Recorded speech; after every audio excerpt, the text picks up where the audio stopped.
All right, YouTube, it is Mr. Mean with another Mr. Mean Speaks. What's going on? Kind of review, kind of what's going on. So, hey, what's going on, guys? As always, like and subscribe, help the channel out, support me on Patreon, Ko-Fi, use my drive-through RPG affiliate link. All the links will be down in the doobly-doo. With all of that goodness out of the way, what are we talking about tonight? Well, Savage Pathfinder core rules. I did back the Kickstarter a couple years ago, and first of all, anyone who knows the channel knows I'm a big fan of Pathfinder and of Savage Worlds. So this is two great tastes that taste great together. So in a stroke of genius, Pinnacle Entertainment reached out to Paizo and said, "Hey, we want to license Pathfinder," and Paizo said, "Sure." And they worked out a deal, and they did a Kickstarter. Now, this is the core book. It is $49.99 retail. I bought the bundles, so I got the companion, I got the advanced player's guide, I got the advanced player's guide 2, I got the bestiary, and I got the bestiary 2, which, as you can see, that's a lot of books, guys. And they are glorious. They are very well done. Smithsonian, glued and stitched, hardback, full color throughout the book. I'm not going to go through everything. We all know what Pathfinder is for the most part. We all know what Savage Worlds is. It's two great tastes that taste great together. I've already said that. Um, uh, most of the books, the core books, have ribbons in them, which I thought was a very nice touch, and I'm actually using it. So why the talk about now? And it's like, I don't know how many years ago was this. Let's see, is there a date in here? 2021. So, and we're in 2026 now. Does it say January? Did read that right? Uh, no, it just says 2021. What's cool about this is if you're a Savage Worlds fan and you want a default fantasy setting, and you don't want to use the fantasy companion, which is available and it is very good. I do have it. It's up on the shelf over there. And you want to make your own races, or you want to make your own fantasy setting. You want to play in the world of Cosmere, Mistborn, Ravenloft, Forgotten Realms. You can do all of that. That's the joy of Savage Worlds. It is very generic. But to have everything laid out, especially with these two books, if you're a GM, this is all you need. You just need these two books, and you've got everything you need. Now, every other book is just going to add to it. Obviously, the bestiaries are phenomenal. I also want to.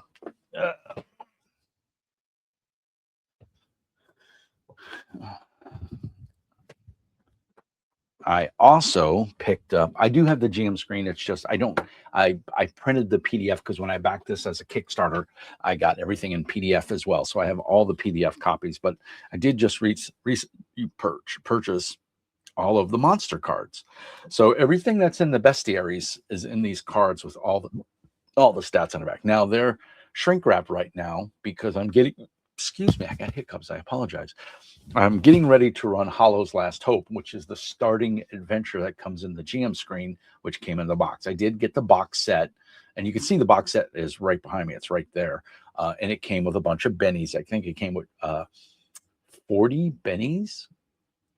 Or I may have ordered another set. I don't remember how much the box set came with, but it also comes with all of your edge card or your powers cards. It comes with an oversized 54 deck of playing cards, because if you don't know, Savage Worlds, you don't roll initiative, you get dealt cards, playing cards. And so I have those cards as well. But I did get all of these. There's 5 of these. So set 1 through set 5. This is Aberrations, Undead, and Oozes, Magical Beast, Animals, Plants, and Vermin.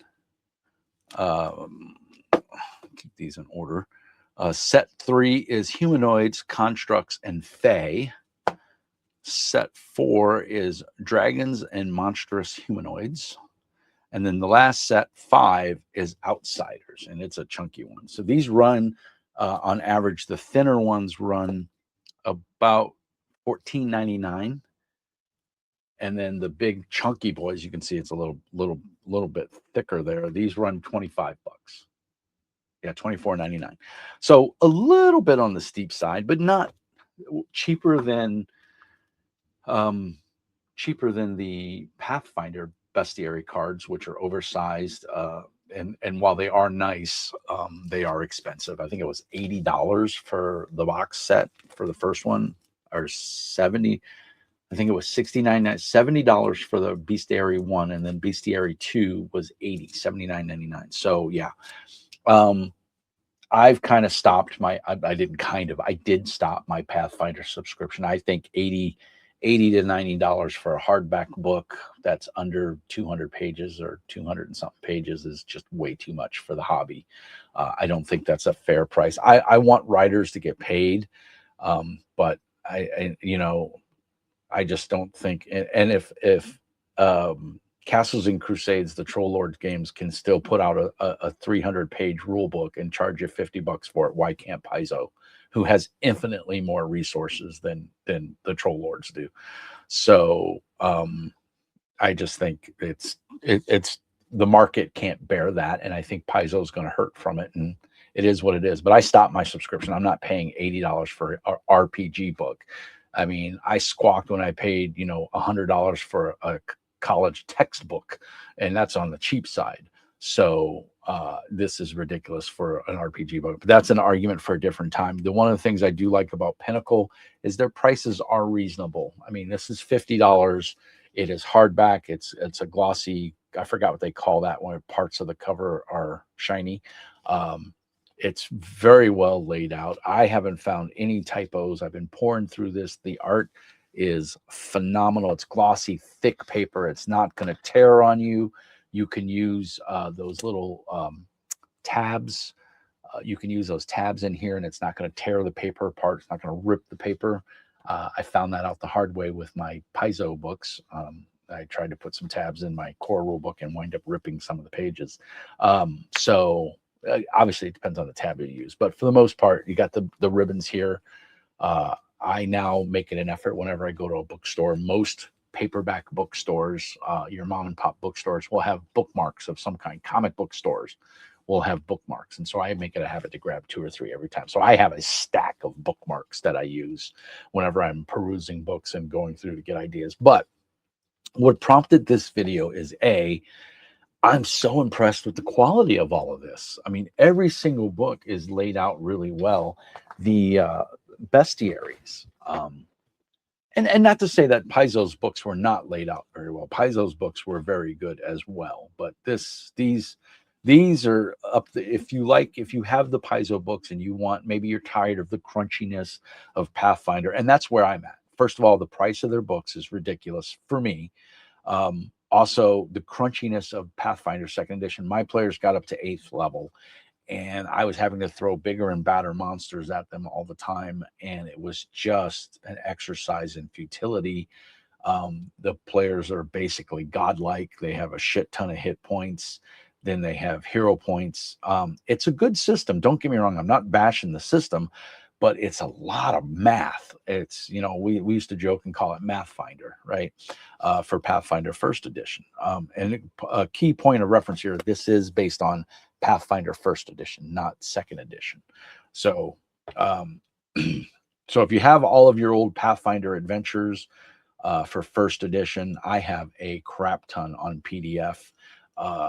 They're still good because it's easy to use that stuff in Savage Worlds, because remember, we don't convert, we adapt. And there's a number of videos out there, YouTube videos, pointing out how to adapt other material to Savage Worlds. You don't try to do a one-to-one conversion. Never try to convert, adapt. Because a storm giant in Pathfinder is a storm giant in Savage Worlds. It's just the trappings might be different. So if you don't have the stats for creature X, make them up. Kind of look at what's being done in Pathfinder or D&D, and then try to rationalize what it is in Pathfinder. There in the bestiary, there's a list of powers and everything the monsters can do. Just make it work. But we don't have to do that for Pathfinder, Savage Pathfinder, because we have all the monster stat blocks between the bestiaries and the cards. I have some plastic index card boxes coming. I bought off of Amazon. I got 4 of them for like $8 or $9, and they will fit perfectly in here. These are basically 3x5 cards. So you get your index box recipe boxes, and these will fit in there perfectly. That's why they're still shrink wrap, because once I take the shrink wrap off, these are like playing a brand new deck of playing cards. They're going to go everywhere. They're going to be slippery as hell. But I'm so glad I got them, because I like using these and putting them up on my GM screen so the players can see what they're, instead of trying to, oh, you encounter a manticore and I got to hold the book up and show it, but I don't want to show the stats. So, with the cards, I got the art on one side, stats on the back, so I can just show them the card, or I can sit it up on my GM screen. And I'm going back to using my awesome handcrafted GM screen from Arcaneo Workshop. So if you haven't checked out his stuff, do me a favor, go to Facebook, look up Arcaneo's Workshop and look at his stuff. It is amazing. Check out some of the videos in my previous, I did a gushing video of how I'm enamored with that GM screen, and I get to use it. In fact, I've already got it set up. See if I can shoot over. There it is, sitting right there in all its glory. I printed out the in color, and then I laminated the Savage Pathfinder GM screen, because like I said, I got everything in PDF. So I laminated that, and I have it so that I can put it, use my GM screen. I love that GM screen. It's nice and thick and sturdy. But why Savage Pathfinder? Why Savage Worlds over Pathfinder? Well, first of all, the books are smaller, easier to transport. Now, Paizo does make the digest size, or whatever you call them. I forgot what they call it, the little small size books. And they're easy to read. Believe it or not, I have bad eyes, and I mean, I still have to wear readers, but I have to wear readers to read this, because I'm wearing contacts, and they don't facilitate reading this small print. But the crunchiness of the system just got to me. It was too much work. I have an autistic child. I have a full-time job. I run this YouTube channel. I run a Discord full-time. My time is that I can devote to tabletop role-playing games is somewhat limited. I'm not retired. I'm still working 40 plus hours a week. So, and then I have a kid that's in therapy, all week long till 7, 8 o'clock at night. So I'm a busy guy, just like everybody. And so I have to find ways and run things that make sense to me, or give me the time to do what I need to do. And Savage Worlds, I can run this with my eyes closed. This is such an easy system to run. I love the fact of bennies. My players love the exploding dice. It goes both ways. The monsters dice can explode as well. But I think the one thing that Savage Worlds gets right and does is the player and GM experience on both ends. Because just don't forget, a GM is a player. I'm running the story. The GM is running the story. He's playing all the NPCs. He's playing all the monsters. He's playing all the environments. He's a player too. He's just on a different. He's on the other side. He's everything that you encounter as a player. And the GM, if the GM's having fun, the players are going to have fun. And I was losing the joy of GMing running Pathfinder second edition. I felt the financial upkeep to try and keep up with all the books, the FOMO, fear of missing out, was getting to me. Plus just the financial cost, $80 to $90 for a book, because I was on their GM subscription. And so I was getting anything that was GM related, all the bestiaries, the cards, I was getting everything. And then on top of that, they came out with these sketch covers, which I absolutely adore. I love them. And I wanted the sketch covers, but through their subscription program, you can't buy the sketch covers, which I think that really, I'm going to be honest, it pissed me off. You're charging me full price for a book. Yes, I do get a copy of the PDF. Just swap out the fucking sketch cover for the regular cover. It's no extra cost to you. You're in the warehouse, pull from column A instead of or pull from column B instead of column A, and give me the sketch cover.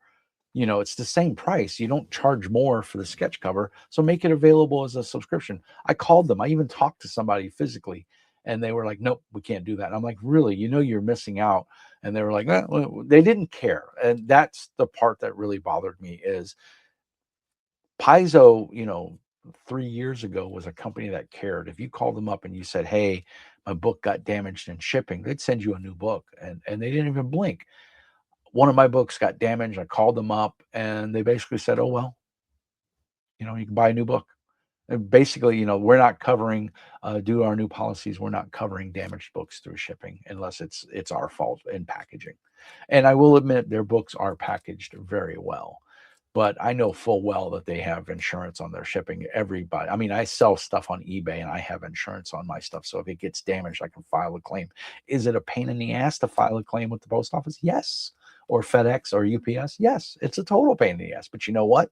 That's the cost of doing business. And there's certain things you just have to do. So anyway, I don't want to rant about it because this is kind of turning into a rant, but I just feel that the love that the Paizo company had 3 years ago versus what it is today is completely different. And I don't think they care about their environment that they foster as well as they did back then. And so I'm going to leave it at that. And just say that I'm not into Pathfinder Second Edition anymore. I think it is a good game. If your group is enjoying it, keep playing it. It's a lot of fun. It's just not the game for me anymore. It's too crunchy. There's just too much to keep up with. I've got everything I need right here for Pathfinder. I don't need to buy any more books, and it was half the cost of the money that I have invested in Pathfinder Second Edition. Now, this is Pathfinder First Edition, so there are some things that are slightly different, but not big. And it's easy enough. My players are going to have no problem. And I have all of the uh, advanced players guides. I have Players Guide 1 and 2. I'm seriously thinking about picking up either Rise of the Rune Lord or the Crimson Throne. The Pinnacle has those as conversions for Savage Pathfinder as physical books, so you can buy it. And I'm seriously thinking about buying the box set. I think it would be a good investment, so to speak. So I'm gonna troll eBay and see if I can find it at a slightly cheaper price. But I'm very excited to. So and if I didn't state it, I'm running this tomorrow night. So today is Friday. You guys will probably see this Wednesday. It'll go live. Give the algorithm time to feed it and everything. But it's just an easier system, and I want easier now. I don't want complicated math. I don't want to sit there and you know at 10 o'clock at night when we're sitting around the game table and we're all starting to get tired because we're all in our 40s, 50s. Some of us are getting closer to 60. uh I just don't want to work that hard. And maybe that's bad for me, but it is what it is. I'm the game master. I set the tone of the game. If I'm not enjoying myself, the players aren't going to enjoy themselves. We were running Palladium Superheroes, and oh my God, I was so excited to play it. I was looking at it, I was reading it, it all made sense. And then I ran the game and I just wanted to pull my hair out. I wanted to pull my beard out. It was so frustrating, and the rules contradict them and contradict each other, and the mechanics just don't always make sense. And it was just an exercise in futility, and I did not have a good time. I ran 2 sessions. The first session we kind of did character creation, and that was a little bit fun, and we did a little bit of role playing. And then the second session we dived into it. I think I actually ran 3 sessions, and I was just completely fried by the third. I didn't want to look at the books. And I even went out and bought a used copy off of Noble Knight for the core rulebook so that my players could have a copy on the table, because I have the collector's edition. I really don't want people touching it and getting Cheetos all over it and stuff. And I know the players aren't going to try to do that on purpose, but it's going to happen. And so I just don't want to take that chance. So I bought a beat up copy off of Noble Knight for like $12. And the more I read into it, the more I got disenfranchised with it, disheartened, and I just didn't enjoy it. So, and if, like I said, if the GM's not having fun, the players aren't going to have fun. And they all said they enjoyed it, they had fun, but it was just so frustrating. So we all like Pathfinder. They all like Savage Worlds. So I thought I can get behind this because I do have a love of fantasy. I do have a love of Pathfinder. And I know the world, I know the setting. I have a poster map hanging up on my wall over here of Galarian. So I decided to go to Pathfinder, Savage Pathfinder. and I'm very happy that I did. If you haven't checked this out, do yourself a favor. They got to rights to use all of the Pathfinder art. So, I mean, that's the actual original cover of the first Pathfinder rule book. And it's also the cover of Savage Pathfinder. So, the art in here is fantastic. Everything, I mean, it's just, they've got, what is it, close to 20 years worth of art to draw on, and everything is, I mean, it's just completely amazing. The conversion process that they did, all the magical items, all the spells, they just all make sense, and of course, you've got bennies. And bennies are like their version of hero points. If you play Pathfinder and you don't know what a benny is for Savage Worlds, it's pretty much the same thing that's in Pathfinder.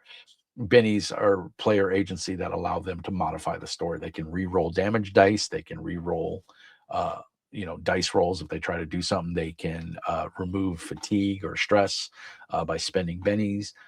They can even change the outcome of the story. They can retcon. They can player agency. They can say, this ghost, if they encounter a ghost that's haunting an area, they can spend a benny because it's a precious commodity. They start the game with 3 bennies, but as they play the game, they're going to use those bennies. Now, it's my job as the GM to arbitrate when they get new bennies. But if they do something that's within line with their hindrances, or just good storytelling or good player, even if they tell a super funny joke at the right moment, I can give them a benny, and then they can turn around and spend those bennies. The caveat is, just like hero points, they cannot spend them on other players. They can only spend them for themselves. So if they make a dice roll, if they do something, or they want to arbitrate something, or they want to modify a scene, they can spend a benny to do that on their behalf, but they cannot affect other players' rolls. So, but the good thing is the GM gets bennies as well. I get 3 bennies for the main bad guy, and then I get X amount of bennies for the bad guy, depending on their edges and hindrances, which can affect how many bennies you get. And also, I get 1 benny per player. So I have 5 players, so I get 5 bennies, and then I can use those to adjust the story and things like that as far as players go. So, or as far as my NPCs and my villains go. So we're going to make characters tomorrow night, Saturday night. And what I did is, and this is a little trick you guys can use. I have a 65-inch flat screen right here. It's a Pioneer, uh, and I have a MacBook Air, M2, I think M2 or M3, I can't remember. And I can wirelessly connect to that. So what I did is I pulled up all the PDFs and I made a blank character sheet for each player, and I labeled it as the character's name. So Kevin, Josh, TJ, so on and so forth. And I have it up on the screen. And so as we go through and make the characters, I'm going to just adjust as they see, so we can make the characters, and we can kind of breeze through, because you can belt out the character in Savage Pathfinder or Savage Worlds in 10 minutes. It's super easy. So now, if you put some thinking and thunking into it, as I like to say, it can take longer, and I'm pretty sure it's going to take a while tomorrow night. But I gave them all access to the PDFs on my private Discord, and I hopefully I know one of them for sure has been looking at the books, and will make an effort to speed through the character creation. And then we're going to play Hollow's Last Hope, which is an intro adventure. It'll kind of give them a feel of they already know Galarian, they know Pathfinder setting, so they're going to know kind of what their abilities are. They're just going to have to put it in the they're going to have to put it into Savage Worlds terms, which they've played Savage Rifts before. So I think it's going to be a good fit, and I think we're going to have a lot of fun with it. So I wanted to get this video out, extol the good side of Savage Pathfinder. If you haven't checked it out, do yourself a favor and check it out. I think you will be pleasantly surprised. So that's really all I got for tonight. As always, peace and hair grease, and remember, be nice.